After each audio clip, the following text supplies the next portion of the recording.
This is how you'll find the Vive mobility scooter as it comes out of the box. We'll cover the assembly, the adjustment of all the parts here. We'll start by attaching the basket plate.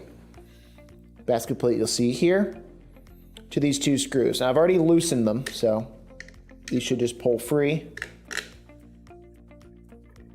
A few more turns here. You'll fit the basket plate here over these two bumps.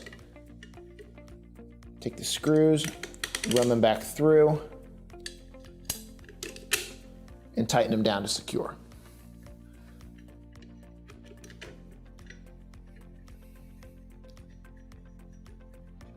With the tiller plate installed, we'll now raise the tiller up, loosen the knob here, bring that up to a comfortable angle. You can set that to vertical, you can set that a little further down, just depending on where you end up adjusting the seat to, and then tighten the knob down securely.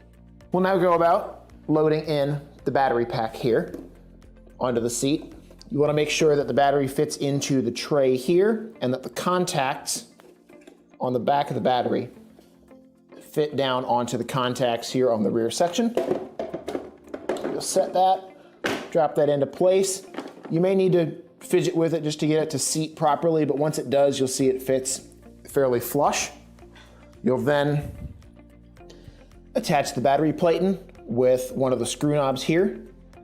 You'll fit it down over the battery to hold it in place like so. And let's turn that knob.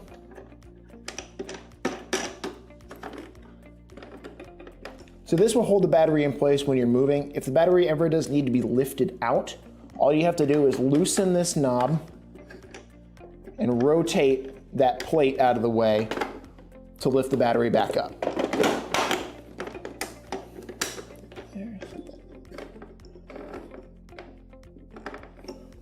All right, I have the seat unit here. Just wanted to point out a few things on it before we fit it into the seat socket on the frame of the scooter. It will come with the silver seat post already attached to it. This is where you'll run the seat pin through. Now it fits on like so, but it's not being held down by the adjustment lever. In this mode, this will prevent the seat post from turning. So if you want to stay in one position while you're riding the scooter, you'll keep it there. To install it though, it's best to turn that a little bit so that the adjustment knob holds onto one of the cogs here on the bottom of the seat post. This will keep it to where the post won't accidentally fall off when you're setting it down into the socket on the scooter frame. We'll now fit the seat into place here. Fit the silver seat post down into the socket. Make sure that the holes align in the seat post and in the socket here. Take the seat pin, fit it through that hole in the side of the socket.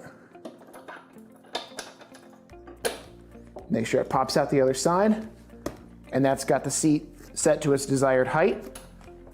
If you need to, you can also adjust the orientation of the seat if it wasn't lined up when you installed it.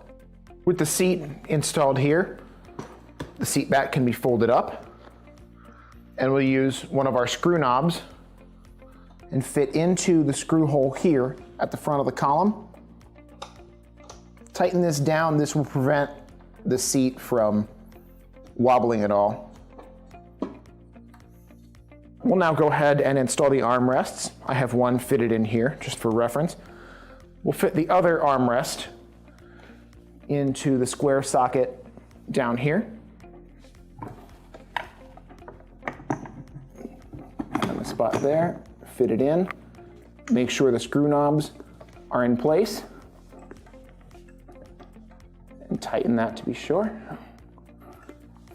The screw knobs can also be loosened and the armrest width can be adjusted. Just widen them out to the desired width and then retighten. All right, now finally, we will install the metal mesh basket onto the attachment plate up front. Just fit these two hooks underneath these two bars. Press down, and your scooter is assembled.